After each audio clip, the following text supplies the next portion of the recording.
That's the doors right where I was sitting. And then the security station, so this is where they were turning people away. Shaylin Cowper was suffering intense abdominal pain Monday night. She drove herself to the St. Paul's Hospital emergency room. Vomiting repeatedly, she waited 7 hours to get a bed. But when she got one, it wasn't a private room. It wasn't a shared room with curtains. It wasn't even in the hallway. Those spaces were all filled.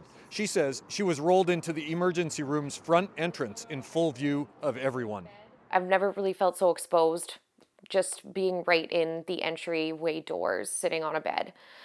So it was a terrible experience. And the nurses, I mean, they did absolutely everything they could. They just looked so defeated by the time I left. It was really disheartening. It was so crowded, staff activated a provision in the regulations for the first time. Managers were called in to handle all non-essential medical duties. The head of the province's nurses union says this is unacceptable. Our members are just saying, like, we have no other choice but to do this. Patients' lives are at risk.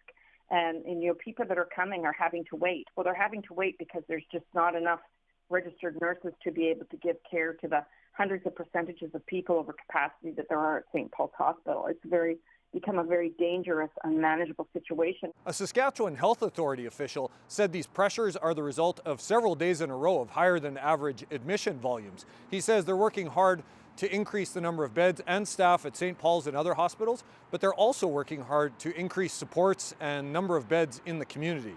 As for Cowper, she's now back home recovering, but she says this experience has left her worried about her own safety and for the staff. Jason Warwick, CBC News, Saskatoon.